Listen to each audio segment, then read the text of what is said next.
तो पहले हम अपने दर्शन पर आते हैं, है ना। आपने कभी ना कभी क्या प्री में मुझसे पढ़ा ही है गीता का दर्शन, है ना, गीता के बारे में। और जीवन में भी आप सबने कभी ना कभी सुना ही है आत्मा के बारे में भारतीय परंपरा क्या कहती है, या कृष्ण ने ही सबसे विस्तार से समझाया उपनिषदों के ज्ञान को अर्जुन को। उन्होंने आत्मा के बारे में क्या बतलाया था।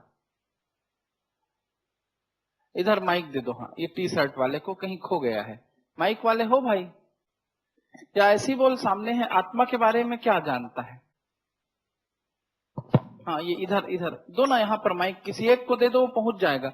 यहाँ सामने दे दे, ये लड़की को, चश्मे वाली लड़की को दे दे। ठीक, आप बाजू ट्रांसफर कर दो, आप उसके बाजू, ठीक, आप अपने बाजू वाले को दे दो। और आप, नहीं नहीं, ये इसको, ओ हाँ। चल भाई,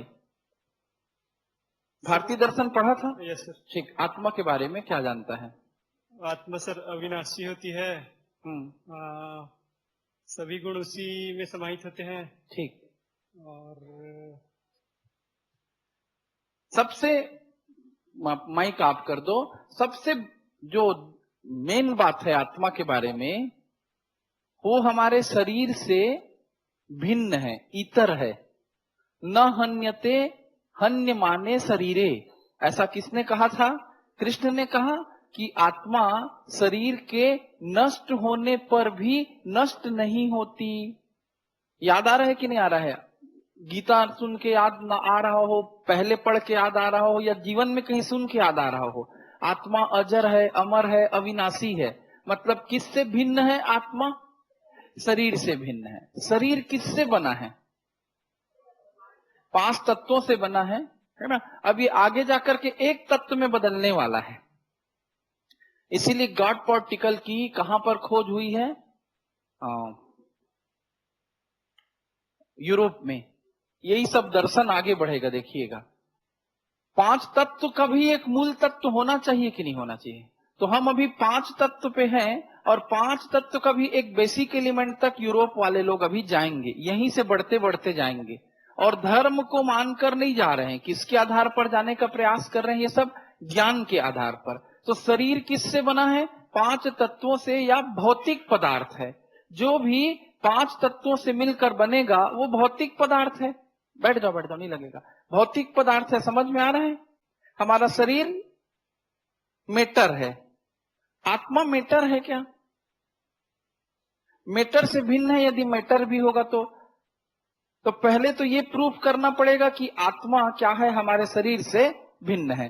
कृष्ण तो भगवान थे, उन्होंने डायरेक्ट बता दिया। तो क्या कोई इंसान भी उस लेवल तक पहुंच सकता है। तो यूरोप में डेकार्ट वहां तक पहुंचा। फिर उसके बाद द्रव्य की अवधारणा आएगी कि द्रव्य क्या है। फिर स्पिनोजा को हम पढ़ेंगे तुरंत इसके बाद, डेकार्ट के बाद स्पिनोजा। हमारे यहाँ के कबीरदास टाइप के आदमी वहां के कौन थे, स्पिनोजा जी थे। तो पहले डेकार्ट ने देखो आत्मा को कैसे समझाया। तो 2 चीजें हैं यहाँ पर, ज्ञान मीमांसा और तत्व मीमांसा। देखो यहाँ लिखा होगा, मैं सोचता हूं इसलिए मैं हूं। यह सिद्धांत ही डेकार्ट की ज्ञान मीमांसा का मूल आधार है। This is the base of epistemology of Descartes and as well as base of metaphysics of Descartes.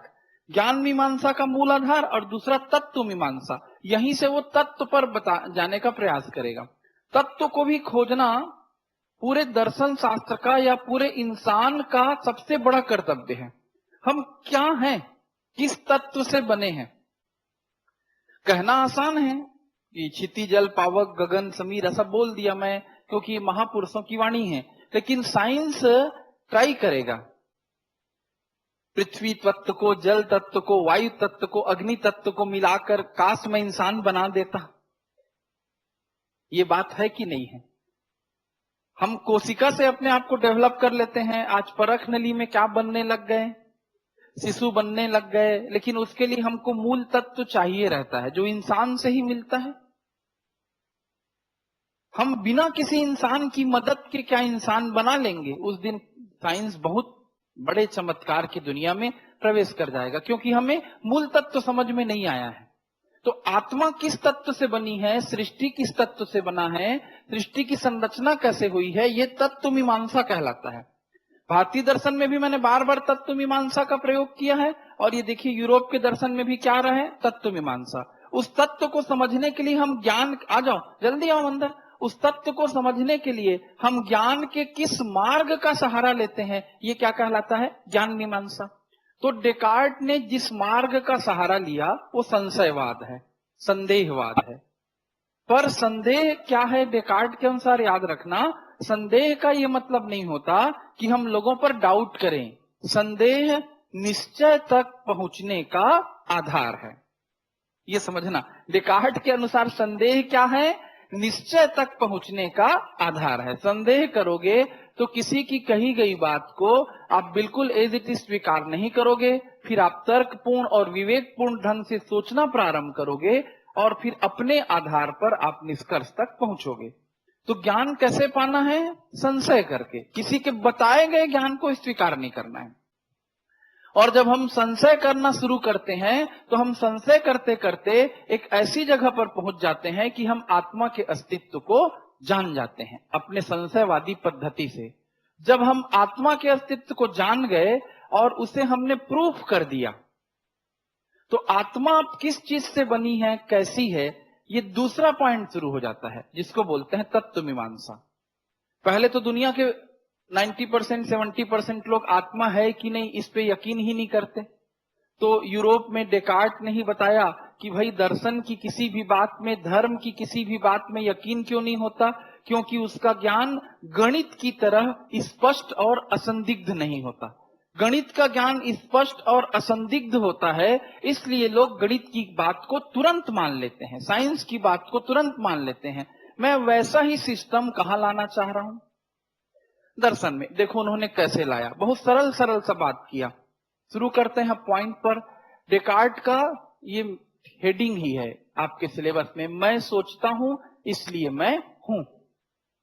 सोचने का मतलब संदेह करने से भी है, ठीक है, और सोचने से भी है, जो भी आप माने। इसको उनकी भाषा में कहा गया है कोजिटो इर्गो सम, कोजिटो इर्गो सम। यदि कभी भी डेकार्ट का कोजिटो इर्गो सम समझाइए लिखा रहा परीक्षा में, तो भी आपको क्या समझाना है, मैं सोचता हूं इसलिए मैं हूं।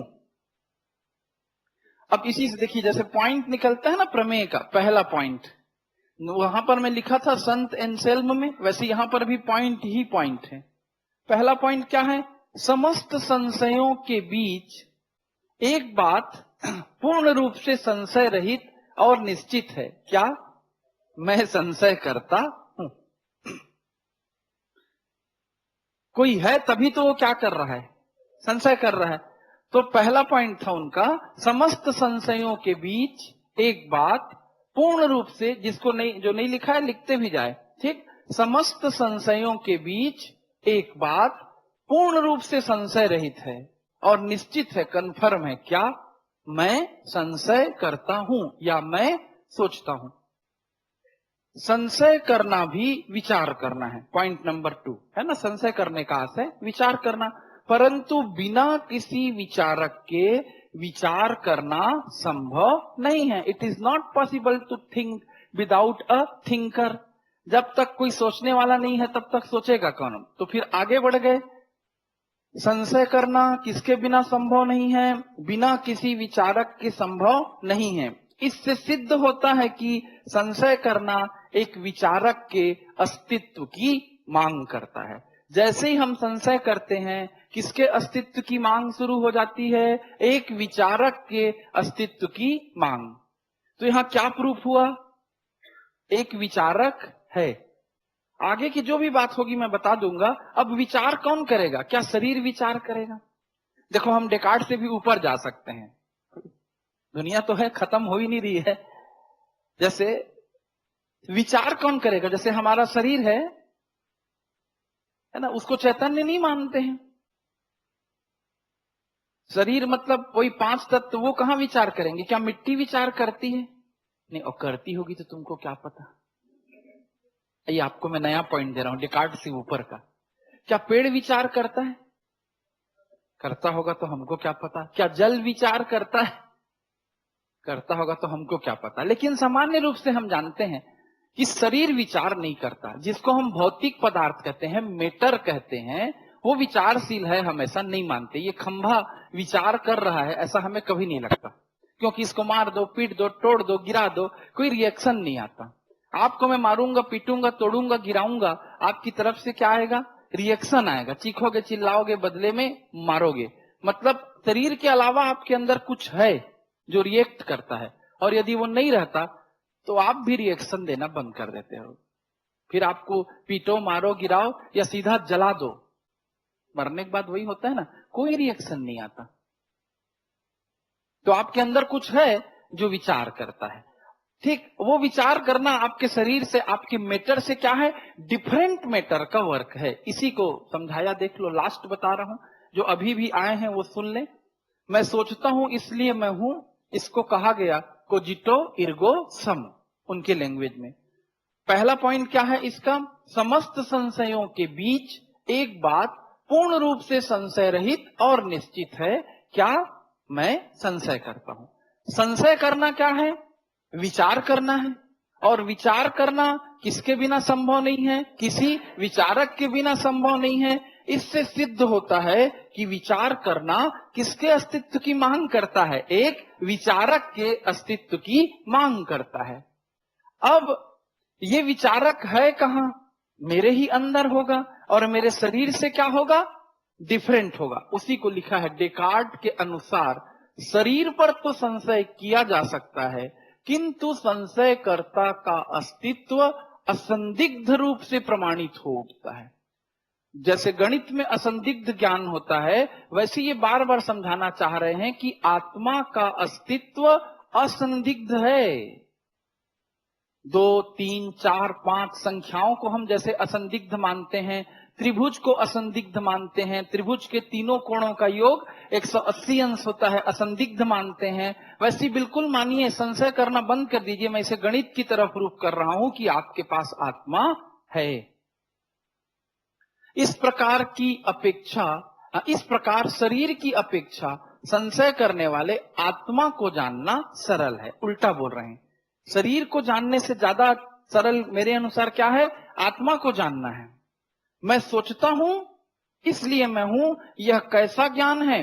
स्पष्ट और विवेकपूर्ण।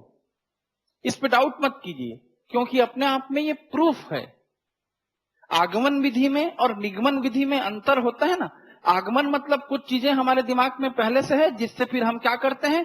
निगमित करते हैं। तो यह सिद्धांत, अब इसलिए उसने बताया कि मैं सोचता हूं इसलिए मैं हूं, यह कैसा ज्ञान है? स्पष्ट ज्ञान है, एकदम गणित की तरह क्लियर, और विवेकपूर्ण ज्ञान है, फालतू टाइप की बात नहीं है। गीता पढ़ने के बाद बहुत सारे लोग गीता को क्या बोल देते थे, अभी भी बोल देते हैं, बकवास है करके। ऐसा कहां होगा? मैं ही बचपन में पढ़ता था शुरुआत में, तो आत्मा को न तो पानी गीला कर सकता, न आत्मा को आग जला सकता, न हवा सुखा सकती। पहली बार पढ़ा तो मेरे को लगा सब बकवास है, साइंस पढ़ के तैयार हुए थे। ऐसा कुछ होगा क्या संसार में जिसे न तो अस्त्र काट सकता न शस्त्र काट सकता? सीधा सीधा लगता था कि बकवास है। और ऊपर से कुछ कम वैज्ञानिक लोग जो अंधविश्वास विरोधी हैं बोलते हैं, अज्ञानी लोग, वो हमेशा से किसकी आलोचना करते रहे हैं? भारतीय धर्म ग्रंथों की। हम उसके ज्ञान को क्या मान लेते हैं? विवेकपूर्ण ना मान के बकवास मान लेते हैं। डेकार्ट ने कहा ये ज्ञान विवेकपूर्ण है। वो गीता के बारे में कुछ नहीं बोल रहे हैं, अपनी दुनिया में बैठ के किसके बारे में बोल रहे हैं? आत्मा के बारे में बोल रहे हैं कि आत्मा का अस्तित्व संशय रहित और विवेकपूर्ण है। जैसे ही आप किसी चीज को कंफर्म मानोगे, वैसे ही फिर उसके बारे में आपका रिसर्च शुरू होगा। तो उन्होंने स्पष्ट रूप से कहा कि मेरे द्वारा जो बात बताई जा रही है, या आप ही अपने आप में विचार कीजिए कि यह स्पष्ट और विवेकपूर्ण ज्ञान है, और यही मतलब आत्मा के अस्तित्व का होना डेकार्ट की ज्ञान मीमांसा का मूल आधार है। संशय करके कहां तक पहुंच गए? वो निष्कर्ष तक पहुंचे, और यही उनकी तत्व मीमांसा का प्रारंभिक सोपान है। अब तत्व मीमांसा का प्रारंभिक सोपान समझिएगा, आत्मा किस तत्व से बनी है, ये क्या कहलाएगी? अब तत्व मीमांसा। भाई मैं मान लिया आत्मा है, अब दूसरा प्रश्न आता है ना साइंस में, कहां है, कैसी है, ऐसा। तो अब इसकी वो तत्व मीमांसा करेंगे। ठीक, अब पहला पॉइंट, उनकी ज्ञान मीमांसा और तत्व मीमांसा और गंभीरता पर चली गई कि भाई आत्मा के बारे में आप प्रूफ मानोगे तो आत्मा न तो इंद्रिय अनुभव से प्रूफ हो सकती, आप उसे इंद्रियों के माध्यम से अनुभव नहीं कर सकते, और न ही बौद्धिक युक्ति से। हमने कहा कि हम भारतीयों ने क्या कहा कि हम ध्यान से कहां तक पहुंच सकते हैं, आत्मा तक पहुंच सकते हैं। मैं आपको योग दर्शन जब पढ़ाता था, इन्होंने कहा कि आत्मा को हम न तो इंद्रियों से समझ सकते, न बुद्धि लगाकर समझ सकते, ये इंट्यूशन से उत्पन्न स्वयं सिद्ध ज्ञान है। मतलब हम जिसको ध्यान की दुनिया में जाकर के समझने का प्रयास करते हैं, आत्मा के अस्तित्व को डेकार्ट ने सीधे सीधे किससे जोड़ दिया? इंट्यूशन, हमारी भाषा में अंतः प्रेरणा। और दर्शन में इसका अनुवाद क्या हुआ इंट्यूशन का? कल ही मैं आपको इंट्यूशन शब्द बताया था, प्रतिभान, प्रतिभा से उत्पन्न भान। इंट्यूशन प्रतिभान से उत्पन्न स्वयं सिद्ध ज्ञान है। मतलब आत्मा को ये सेल्फ प्रूव्ड बोलते हैं, साइंस जैसा ना। उसको प्रूव करने का प्रयास मत करो, उसके आधार पर दुनिया की 10 बातें प्रूफ हो सकती है, पर आत्मा क्या है? स्वयं सिद्ध ज्ञान है, ये डेकार्ट का कहना है। डेकार्ट का संशय करता आत्मा के स्वतः सिद्ध हो जाने के बाद समाप्त हो जाता है। हम आत्मा के बारे में संशय कर रहे थे, पर आत्मा तो सेल्फ प्रूव्ड है, अब संशय समाप्त हो गया।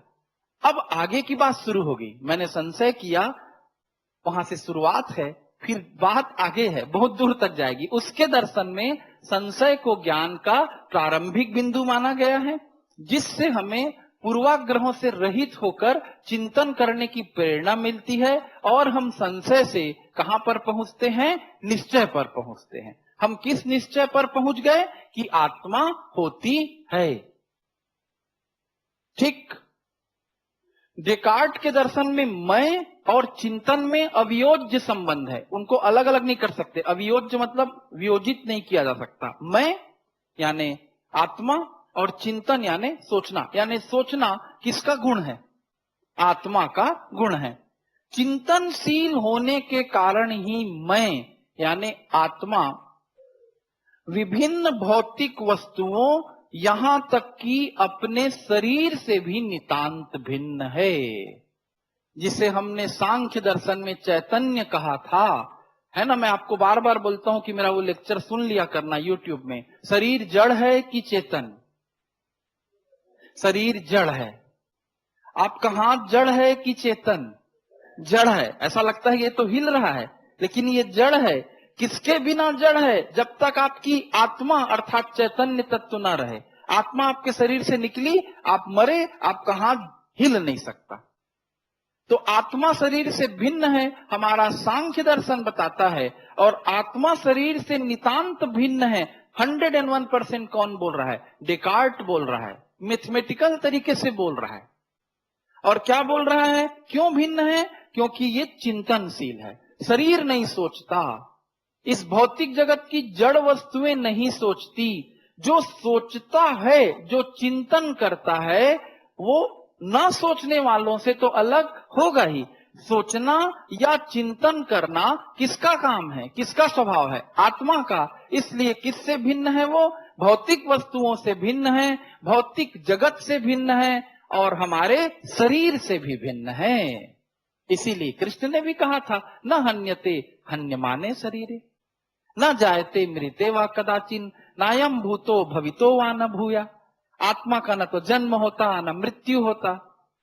अजो हम शाश्वतोयम पुराणम न हन्यते हन्यमाने शरीरे। आत्मा अज है, अमर है। हम लोग ऐसा बोलते हैं तो ऐसा लगता है कि बकवास कर रहे हैं। तो अब आत्मा पर रिसर्च होनी चाहिए कि नहीं? मैं भौतिक शरीर नहीं हूं, बल्कि इसका स्वामी हूं। इस प्रकार आत्मा की सत्ता, जैसे एंसेल्म ने किसकी सत्ता को सिद्ध किया था? ईश्वर की सत्ता को गणितीय तरीके से सिद्ध किया था। डेकार्ट ने आत्मा की सत्ता को सिद्ध किया। इस प्रकार आत्मा की सत्ता शरीर से स्वतंत्र और भिन्न है। आत्मा शरीर से स्वतंत्र भी है और शरीर जैसी बिल्कुल नहीं है। शरीर से क्या है? भिन्न है। इसका ज्ञान कोई बकवास नहीं है, किसी महापुरुष का ज्ञान नहीं है, किसी दाढ़ी वाले बाबा ने नहीं कहा है। इसे मैंने आपके सामने अभी तर्क से सिद्ध किया है। तो ये कैसा ज्ञान है? स्पष्ट और विवेकपूर्ण है। इस पर विश्वास करें। नहीं करते तो सोचें, फिर से सोचें। तो मैं सोचता हूं इसलिए मैं हूं। आपको 250 शब्द नहीं, 250 में तो आता नहीं, 175 है मैक्सिमम, लगभग 175 के अनुसार है। इसमें से 20-30 शब्द तो आप ऐसे ही भूल जाओगे। मैं 250 में लिखाए रहूंगा तो आपसे वो 150 तक लिखाएगा, है ना। तो आप शब्द सीमा को लेकर चिंता मत किया करें। एक बार लास्ट दोहरा रहा हूं, मैं सोचता हूं इसलिए मैं हूं। इसमें सबसे पहली बात, समस्त संशयों के बीच यह बात निश्चित और संशय रहित है कि मैं संशय करता हूं। संशय करना या विचार करना एक विचारक के अस्तित्व की मांग करता है, क्योंकि बिना विचारक के विचार करना संभव नहीं है। डेकार्ट के अनुसार शरीर पर तो संशय किया जा सकता है, किंतु संशयकर्ता का अस्तित्व असंदिग्ध रूप से प्रमाणित हो उठता है। इस प्रकार शरीर की अपेक्षा संशय करने वाले आत्मा को जानना सरल है। इसलिए मैं सोचता हूं, मैं हूं, यह कैसा ज्ञान है? स्पष्ट और विवेकपूर्ण ज्ञान है। यहीं पर फिनिश हो गया। अब हमने फिर आगे समझाया कि यह जो वाक्य है कोजिटो इर्गो सम, ये डेकार्ट की ज्ञान मीमांसा यानी एपिस्टेमोलॉजी और तत्व मीमांसा यानी मेटाफिजिक्स, दोनों का क्या है? ये प्रारंभिक सोपान, मूल आधार है। कैसे? तो देखिए, उन्होंने फिर आगे बताया कि आपके शरीर से भिन्न सोचने वाला कोई है, यानी आत्मा है। उस आत्मा को आप कैसे जानोगे? तो न तो इंद्रियों से जान सकते बोलते हैं डेकार्ट, और न ही आप बुद्धि लगाकर जान सकते हैं। वो अंतः प्रेरणा से पता चलता है, प्रतिभान उत्पन्न स्वतः सिद्ध ज्ञान है। जैसे ही आत्मा सेल्फ प्रूव्ड हुआ, संशय क्या हुआ? समाप्त। इस संशय से कहां तक पहुंचना कहलाया? निश्चय तक पहुंचना कहलाया। और फिर आप निश्चय तक पहुंच गए तो आगे जो शुरू हो रहा है, अब वो आत्मा को समझाने का प्रयास करेगा। वो आपके सिलेबस में नहीं है, लेकिन मुझे इसलिए अब लिखाना पड़ेगा कि उसके द्वारा कुछ गलती होगी। आत्मा को समझाएगा और उसके बाद उससे कुछ मिस होने लगेगा या लोगों के समझ में आना बंद हो जाएगा, तो उसके चिंतन को आगे बढ़ाएगा स्पिनोजा। और स्पिनोजा का सर्वेश्वरवाद आपके कोर्स में है। तो जब तक मैं अब डेकार्ट को आगे ना बढ़ाऊंगा, तब तक आप स्पिनोजा तक नहीं पहुंचेंगे। बात समझ में आ रही है? यहां तक की कही गई बातों में आपको कुछ पूछना है तो बोले मुझसे, मैं आपको डेकार्ट का नंबर दे दूंगा, ठीक है। डेकार्ट की मौत कहां हुई? स्वीडन, स्टॉकहोम, है ना। वहां क्या करने चल दिया था? रानी को ज्ञान देने चल दिया था। ठंड लगी तो मर गया, फिर सोचते रह गया, मैं सोचता हूं इसलिए मैं हूं, मैं सोच रहा हूं कि मैं मर रहा हूं इसलिए मैं मर गया, बोला होगा, है ना। चलो आगे लिखो। अब कुछ चीजें और, है ना, अभी इसी में कंटिन्यू करने देना, है ना। तो आत्मा की सत्ता, लेकिन सोचो तो सही, मुझको ऐसा लगता है कि लोग कितना सोचते थे और सोचते हैं। मतलब जिस ज्ञान तक ईश्वर पहुंचता है, ईश्वर मनुष्य को भी बहुत सारी बुद्धि दिया है। डेकार्ट ने गीता नहीं पढ़ी थी, ये अपने आप में प्रूफ है, लेकिन वो सोच के उस लेवल तक पहुंच गया कि नहीं पहुंच गया, है ना। आपके पास तो गीता है जिसको आप कभी पढ़ते नहीं हो, ठीक है। कहां पढ़ते हो उसको? पढ़ना कभी भी। और अपने उसके श्लोक को आप मत पढ़ना, गीता की व्याख्या पढ़ना। जैसे गीता की सबसे अद्भुत व्याख्या न जन्म न मृत्यु, इस हेडिंग से ओशो ने की है। ओशो को दुनिया में बहुत ज्यादा बहुत से आक्षेप लगाए जाते हैं, तो आप उनके दूसरे ग्रंथ मत पढ़ें, एक ग्रंथ पढ़िएगा कभी गीता को समझना है तो, न जन्म न मृत्यु। मतलब और भी किसी दूसरे के चिंतन से समझिएगा। बड़े बड़े दार्शनिकों ने गीता पर जो चिंतन किया है उसको पढ़ना, और गीता के श्लोक पढ़ोगे तो आपको तो समझ में आने से रहा। 2 लाइन पढ़े, क्या क्या लिखा है करके रख दी, तो कोई समझाने वाला चाहिए। तो चलो, डेकार्ट आत्मा तक पहुंच गया, आत्मा है बोला, आगे बढ़ाएं, आत्मा कैसी है? अगला पॉइंट वही शुरू होगा ना, आत्मा है, यहां तक तो यही प्रूफ हुआ। अब अगला क्या शुरू होगा? है तो कैसी है, समझाओ ना यार, तुम तो बहुत बड़े विद्वान हो, तुम तो बोल दिए आत्मा है, मैं भी मान लिया है, कहां है लाके दिखाओ, ऐसा टाइप। ठीक, लिखिए। डेकार्ट के अनुसार आत्मा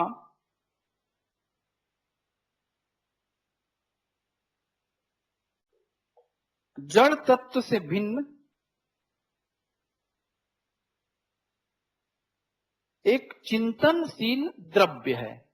ये मिस्टेक होने लग गया। आत्मा को भी ये मैटर मान ही रहे हैं, मान रहे तो माने, आपको टेंशन नहीं लेना है। ये किसका मानना है? डेकार्ट का।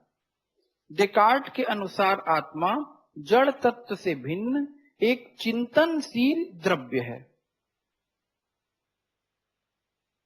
यह चिंतनशील होने के कारण अचेतन द्रव्य से भिन्न गुण रखता है।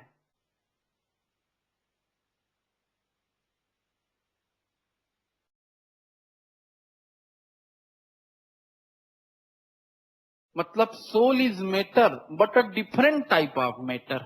फिर से सुन लीजिए, डेकार्ट के अनुसार आत्मा जड़ तत्व से भिन्न एक चिंतनशील द्रव्य है। मतलब संसार में आत्मा के अलावा कोई और द्रव्य नहीं सोचता। लकड़ी नहीं सोचती, मिट्टी नहीं सोचती, वो भी मैटर है। पर आत्मा एक ऐसा मैटर है जो सोचता है, यानी सोचने वाला मैटर है बोल रहा है, सोचने वाला द्रव्य है बोल रहा है। ठीक, फिर से समझिए, डेकार्ट के अनुसार आत्मा जड़ तत्व से भिन्न एक चिंतनशील द्रव्य है। यह चिंतनशील होने के कारण अचेतन द्रव्य से भिन्न गुण रखता है। ठीक, ये भी क्लियर। फिर पैराग्राफ बदलिए। इस प्रकार डेकार्ट के अनुसार आत्मा, इस प्रकार डेकार्ट के अनुसार आत्मा चेतन, सरल, अविनाशी और शरीर से भिन्न द्रव्य है। इस प्रकार डेकार्ट के अनुसार आत्मा चेतन, सरल, अविनाशी और शरीर से भिन्न द्रव्य है। वह देश और काल से परे है। तो आपको बहुत अच्छा लग रहा होगा कि किस प्रकार से गीता का ज्ञान डेकार्ट के माध्यम से आ रहा है, यूरोप से, है ना। ऐसी तो हम भी बोलते आए हैं, आत्मा चेतन, सरल, अविनाशी और शरीर से भिन्न द्रव्य है। वह देश और काल से परे है। पैराग्राफ फिर बदलिए। अभी आपकी खुशी के लिए लिखा रहा हूं कि डेकार्ट एक और चीज बोलते थे जिसके बारे में उनका भारतीयों से मतभेद रहेगा। क्या बोलते थे, लिख के ही जा, सुनो तो अच्छा है। चिंतन आत्मा का अनिवार्य लक्षण है। चिंतन आत्मा का अनिवार्य लक्षण है। दूसरे शब्दों में, जो चिंतनशील नहीं है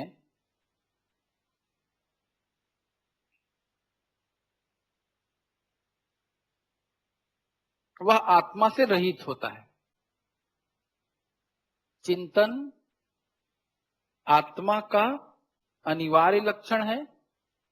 दूसरे शब्दों में, जो चिंतनशील नहीं है वह आत्मा से रहित होता है। इससे सिद्ध होता है कि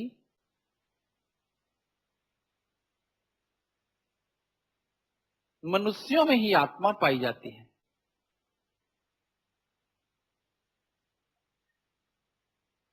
इससे सिद्ध होता है कि मनुष्यों में ही आत्मा पाई जाती है। ठीक, मनुष्येतर प्राणी, मनुष्येतर, मनुष्येतर का मतलब मनुष्य से इतर, मनुष्येतर प्राणी ब्रैकेट में लिख लें, जैसे पशु पक्षी आदि,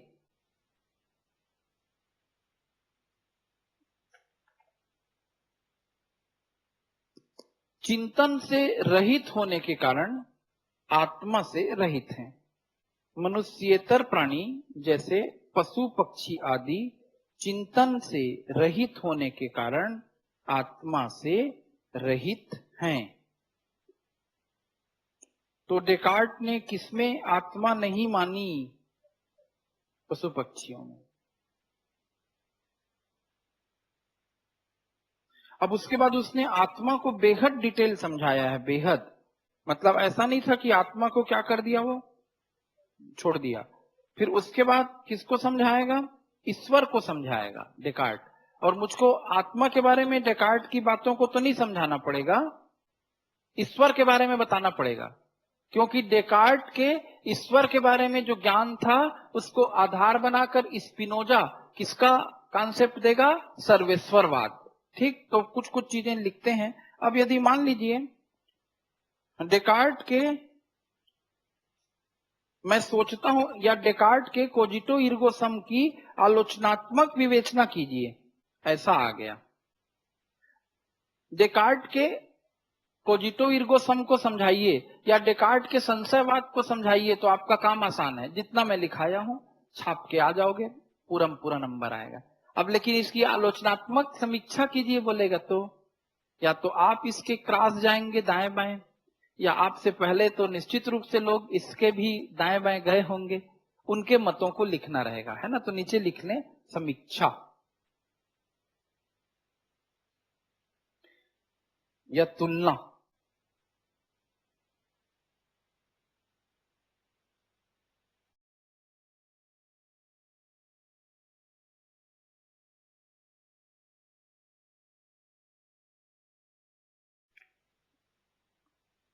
डेकार्ट अद्वैत वेदांतियों के समान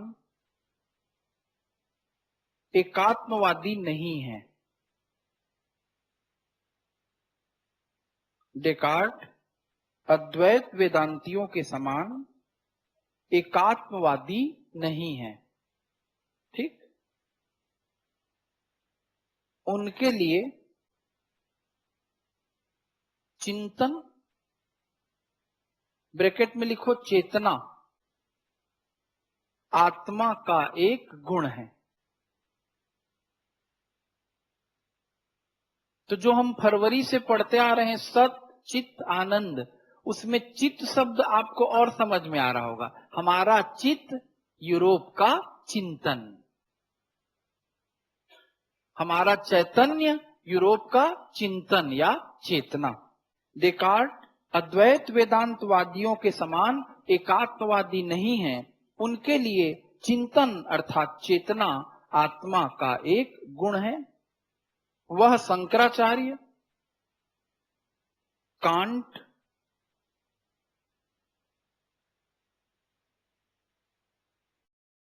और हेगल के समान, हीगल लिख सकते हैं, हेगल के बदले हीगल भी बोलते हैं, हेगल भी बोलते हैं। वह शंकराचार्य, कांट और हेगल, हेगल के बारे में जानते हैं, बहुत महान व्यक्ति है, यूरोप के ऋषि मुनि से कम नहीं है हीगल। खैर लिखो, वह शंकराचार्य, कांट और हेगल के समान आत्मा को ज्ञान स्वरूप एवं चैतन्य स्वरूप नहीं मानते हैं। वह शंकराचार्य, कांट और हेगल के समान आत्मा को ज्ञान स्वरूप एवं चैतन्य स्वरूप नहीं मानते हैं।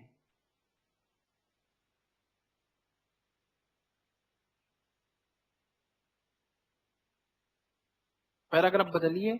ए जे एयर के अनुसार, ये भी आपके सिलेबस में है, ए जे एयर के अनुसार डेकार्ट का सूत्र मैं सोचता हूं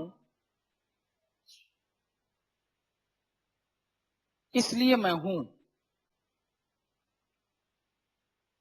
ए जे एयर के अनुसार डेकार्ट का सूत्र मैं सोचता हूं इसलिए मैं हूं एक आगमनात्मक तर्क है। ए जे एयर के अनुसार डेकार्ट का सूत्र मैं सोचता हूं इसलिए मैं हूं एक आगमनात्मक तर्क है। इसके द्वारा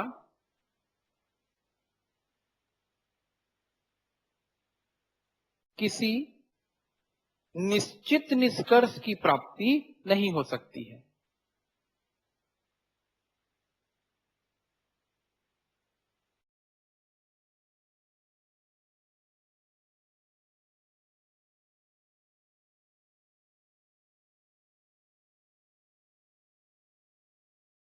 ठीक, तो ये आगमन विधि का तर्क है बोल दिए, इसलिए ये काम का नहीं है। ये एकदम अच्छा नहीं लग रहा है, और खुद बाकी लोग लिखते हैं ये पूर्व मतलब ये पूर्वाग्रह है, मतलब हम इसकी बात को क्यों माने, ऐसा जिद्दीपना नहीं रहता है।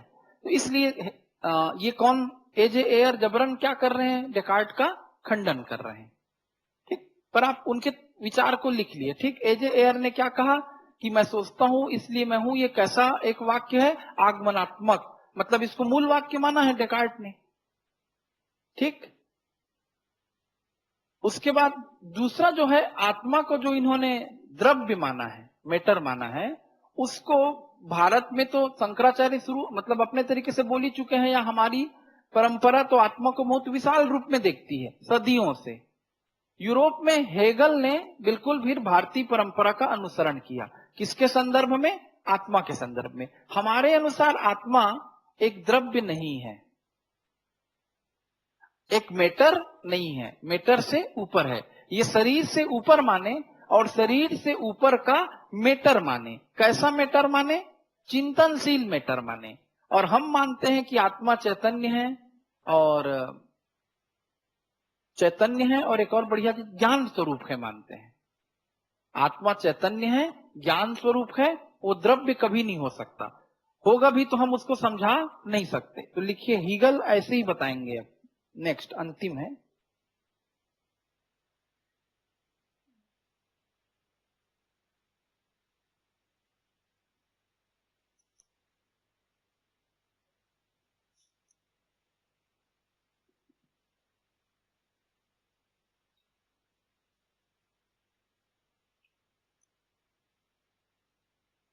हेगल के अनुसार आत्मा चिंतनशील द्रव्य नहीं बल्कि ज्ञान स्वरूप है।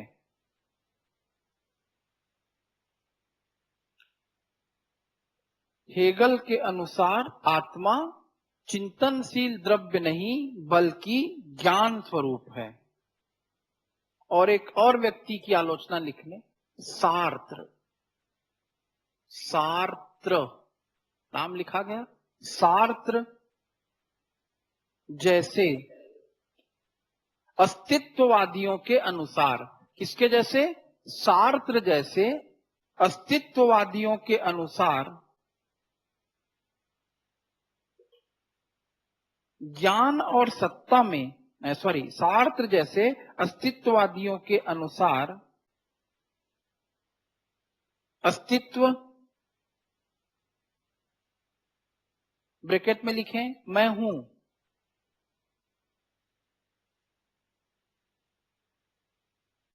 मैं सोचता हूं का पूर्ववर्ती है। सार्थ जैसे अस्तित्ववादियों के अनुसार अस्तित्व, ब्रैकेट में लिखें, मैं सोचता हूं, अस्तित्व ब्रैकेट में लिखें, मैं हूं, मैं सोचता हूं का पूर्ववर्ती है। समझ में आया नहीं आया? अरे यार, कितना खतरनाक बात है। अब ये वाक्य को बदल देगा। अभी आपने डेकार्ट के अनुसार क्या पढ़ा, मैं सोचता हूं इसलिए मैं हूं। अब सार्थ क्या बोल रहे हैं, मैं हूं इसलिए मैं सोचता हूं। जाओ डेकार्ट, तुम भगो यहां से, बोल रहे थे। इस प्रकार अस्तित्ववादी डेकार्ट की मान्यता को उलट देते हैं। इस प्रकार अस्तित्ववादी डेकार्ट की मान्यता को उलट देते हैं। उनके अनुसार मैं हूं इसलिए मैं सोचता हूं।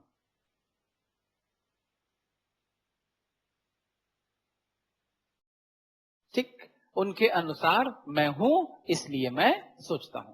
तो इस प्रकार से डेकार्ट की थोड़ी आलोचना भी आ गई। ठीक, उनके अनुसार मैं हूं इसलिए मैं सोचता हूं। डेकार्ट के अनुसार क्या था, मैं सोचता हूं इसलिए मैं हूं।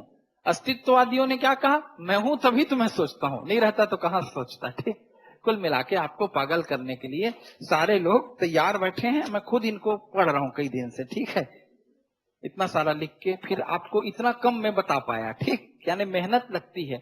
अब नीचे लिखिए, ईश्वर की अवधारणा। अब ये सिलेबस से बाहर है ना, लेकिन डेकार्ट की ईश्वर की अवधारणा पढ़ के हमें स्पिनोजा भाई साहब से मुलाकात करने का अवसर मिलेगा।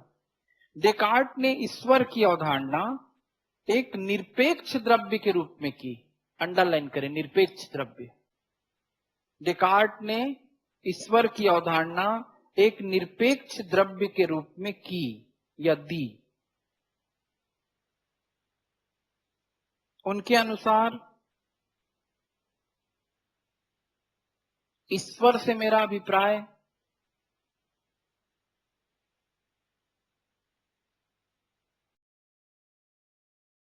एक ऐसे निरपेक्ष द्रव्य से है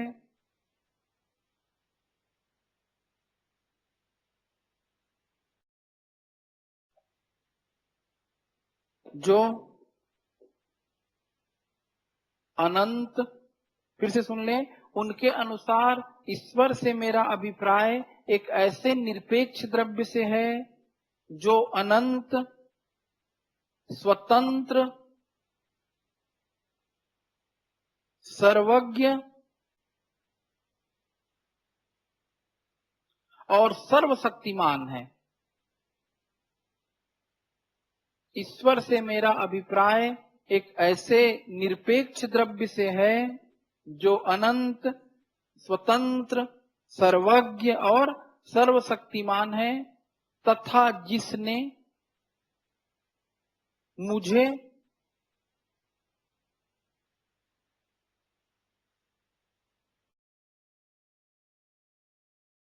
और अन्य सभी वस्तुओं को उत्पन्न किया है, तथा जिसने मुझे और अन्य सभी वस्तुओं को उत्पन्न किया है। ठीक इस प्रकार ईश्वर का संप्रत्यय, यानी प्लेटो का प्रत्ययवाद आ रहा है, इस प्रकार ईश्वर का संप्रत्यय एक ऐसी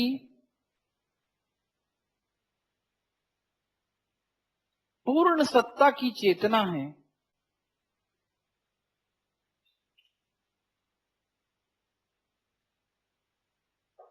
जो प्रत्येक प्रकार की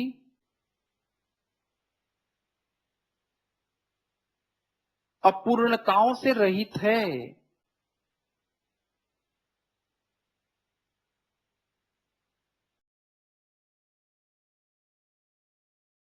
इस दृष्टि से डेकार्ट का ईश्वर अनंत रूप से महान सत्ता है। इस दृष्टि से डेकार्ट का ईश्वर अनंत रूप से महान सत्ता है। ठीक, पैराग्राफ बदलिए। डेकार्ट ईश्वर की अवधारणा जगत के निमित्त कारण के रूप में करता है।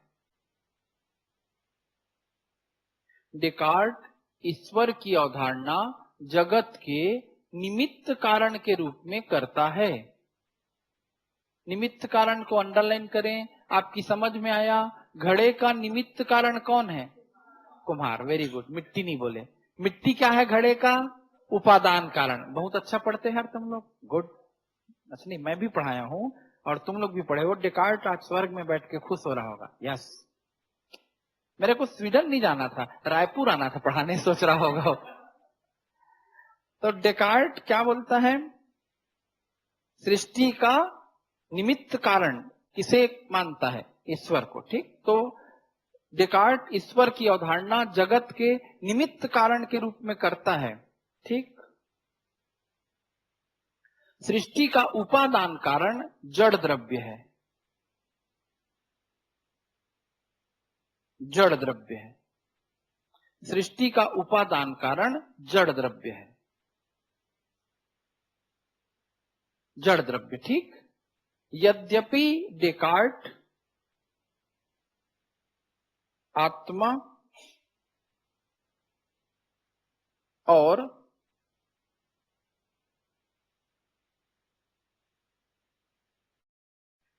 जड़ तत्व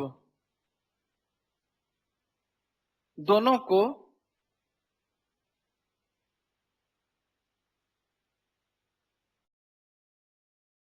एक दूसरे से स्वतंत्र सत्ता मानता है।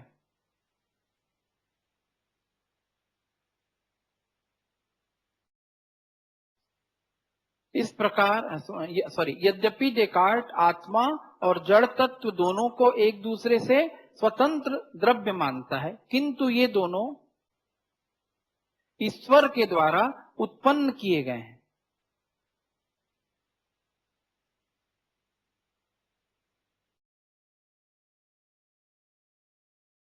ठीक, ये दोनों किसके द्वारा उत्पन्न किए गए हैं? ईश्वर के द्वारा।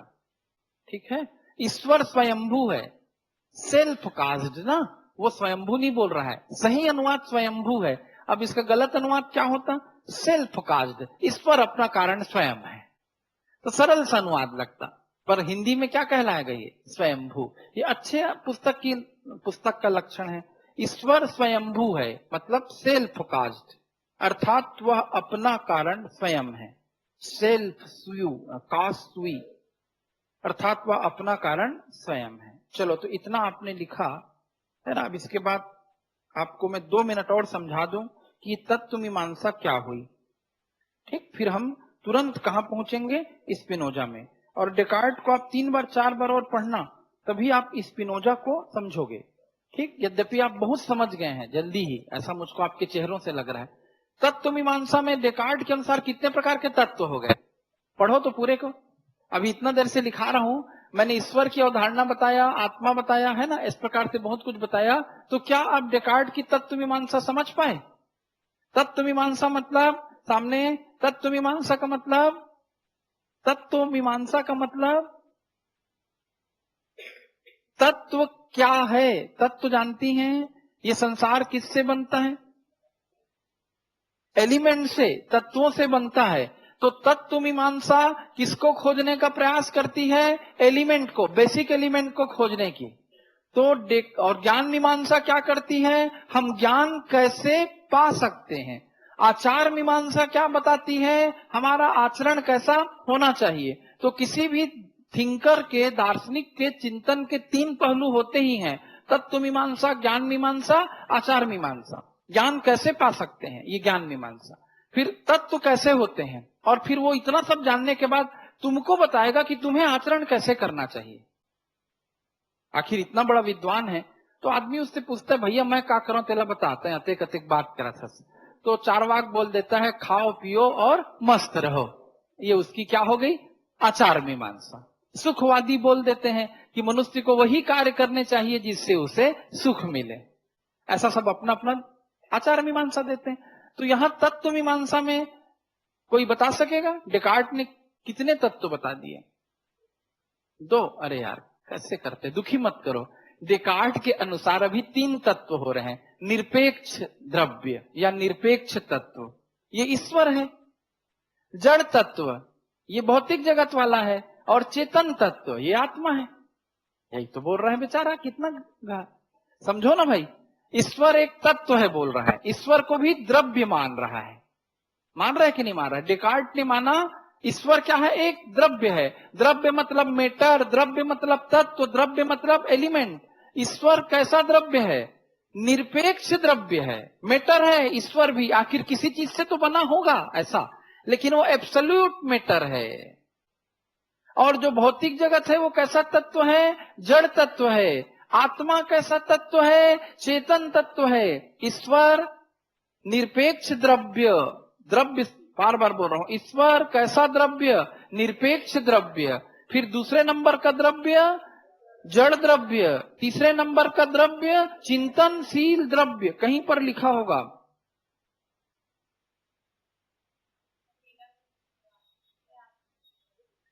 ठीक। तो अब यहां पर बात समझ गए, कहीं पर भी लिखा होगा, आप तो 10 बार लिखे हैं। आत्मा कैसा द्रव्य हो गया? चिंतनशील द्रव्य। यानी बात कहां पर बार बार आकर उलझ रही है, स्टोरी कहां पर आकर बार बार उलझ रही है? द्रव्य द्रव्य द्रव्य। तो जैसे डेकार्ट का चिंतन मैं सोचता हूं इसलिए मैं हूं से शुरू हुआ, उसी प्रकार स्पिनोजा का चिंतन शुरू होता है द्रव्य की परिभाषा से। आप तो सभी विद्वान हैं, इतने लोग पूरा फिजिक्स केमिस्ट्री पढ़ के ही बैठे हो, 10वीं 12वीं मेरे ख्याल से सब पास लोग बैठे हो, है ना भाई? 10वीं 12वीं में फिजिक्स पढ़े होगे, केमिस्ट्री पढ़े होगे, फिर बीएससी एमएससी में तो इतना पढ़े होगे, इंजीनियरिंग में जिसकी कोई सीमा नहीं। एलिमेंट पढ़ते हो ना, एलिमेंट या द्रव्य। द्रव्य क्या है? What is element? ये आज का बेसिक प्रश्न है। और यहां से आपको समझ में आएगा, जहां से मैं कहानी को छोड़ रहा हूं, अगला एपिसोड बना के छोड़ूंगा तभी समझ में आता है ना कि चिंतन का संबंध है। अगला एपिसोड कहां जाकर उलझ गया? द्रव्य। डेकार्ट ने कहा ईश्वर एक निरपेक्ष द्रव्य है, आत्मा एक चिंतनशील चैतन्य द्रव्य है, बाकी भौतिक जगत एक जड़ द्रव्य से बना है। तो ये 3 प्रकार के द्रव्य बता दिए। तो अब आपके मन में प्रश्न आएगा, आखिर द्रव्य क्या है? तो आप तो जानकार हैं, जो भी आप बता देंगे वही आंसर हो जाएगा। स्पिनोजा के दर्शन का मूल आधार था द्रव्य क्या है। हेडिंग डालिए स्पिनोजा। मैं दोनों में तुलना भी कराऊंगा। अभी स्पिनोजा का परिचय लिखा देता हूं ताकि आप ऐसे जानो तो सही ये कैसे थे, किस परिस्थिति के जीव थे। स्पिनोजा का जन्म हॉलैंड के एम्स्टर्डम नगर में हुआ था। डेकार्ट कहां पैदा हुए थे? फ्रांस, तुरेन शहर। स्पिनोजा का जन्म हॉलैंड के एम्स्टर्डम नगर में हुआ था।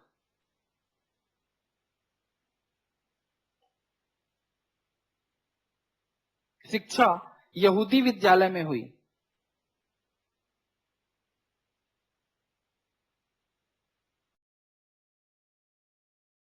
उनका दार्शनिक चिंतन ब्रूनो और डेकार्ट से प्रभावित था। ब्रूनो और डेकार्ट। स्पिनोजा का दार्शनिक चिंतन ब्रूनो और डेकार्ट से प्रभावित था।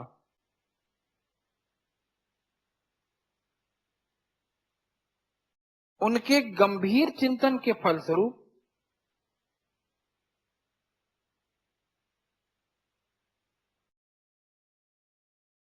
जिस दार्शनिक विचारधारा का जन्म हुआ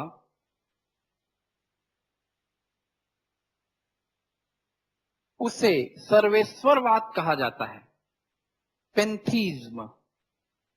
उसे क्या कहा जाता है? सर्वेश्वरवाद, पेंथीज्म।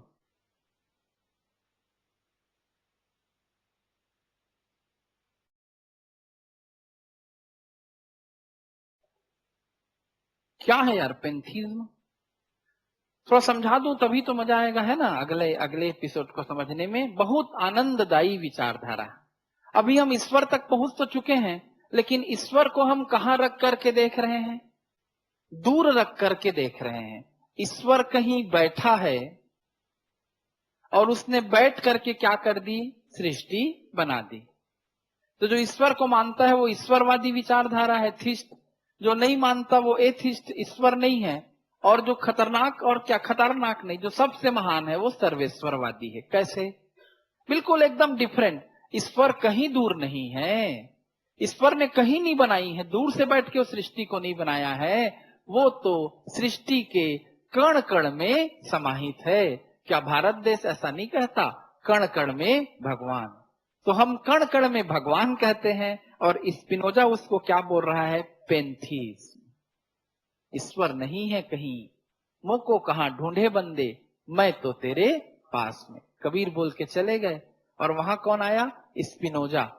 तो जैसे कबीर अपना जीवन किस आधार पर चलाते थे? अरे जुलाहा थे, कपड़ा बुनकर चलाते थे। स्पिनोजा क्या करता था? ये घड़ी, ये चश्मे का फ्रेम में पॉलिश करता था बस। मतलब एक बहुत छोटा काम। आज इस पे पीएचडी होती है। इसको कई विश्वविद्यालयों में अपने ही जीवन काल में प्रोफेसर का पोस्ट दिया गया, आइए और पढ़ाइए। क्योंकि इसने किताबें भी लिखी। कबीर तो लिखना नहीं जानते थे, स्पिनोजा ने लिखा। पर इन्होंने कभी कहीं जाकर पढ़ाना लिखाना या नौकरी करना स्वीकार नहीं किया। मैं अपने जीने खाने पुरता चश्मा में पॉलिश लगा कमा लेता हूं, बाकी मैं जाऊंगा तो मेरे को बंधना पड़ेगा। मुझे बहुत कुछ महान काम करना है। जीना खाना तो क्या है, उतने के लायक तो मैं 4 घंटा 2 घंटा काम करके अपना व्यवस्था कर लेता हूं। तो समझ में आ रहा होगा ये यूरोप का कैसा है, एक महान अद्भुत किस्म का जीव है। ठीक, तो इसके हम सर्वेश्वरवाद को पढ़ेंगे। ठीक है, और इसके जीवन परिचय को मैं आगे नहीं लिखा रहा हूं आपको। ठीक 44 वर्ष की आयु में इनकी मौत हो गई थी, मतलब ये भी बहुत जल्दी हमारे बीच से चले गए थे। और इनकी पुस्तक का नाम था एथिका, नीति शास्त्र, जो ज्यामिति शैली में लिखा गया था। मतलब ये सब रेखा गणित से प्रभावित हैं। रेखा गणित से ही कौन प्रभावित है? डेकार्ट। और रेखा गणित से ही कौन प्रभावित है? स्पिनोजा। और इन सबको यूक्लिड ने बहुत ज्यादा प्रभावित किया। गणित के विद्वान यूक्लिड का नाम आप सुने होंगे, यूक्लिड के प्रमेय के बारे में आप जानते होंगे यदि आप कभी ज्यामिति को सम्मान से पढ़े होंगे। ठीक, नहीं तो आज जाकर के खोजना। ठीक,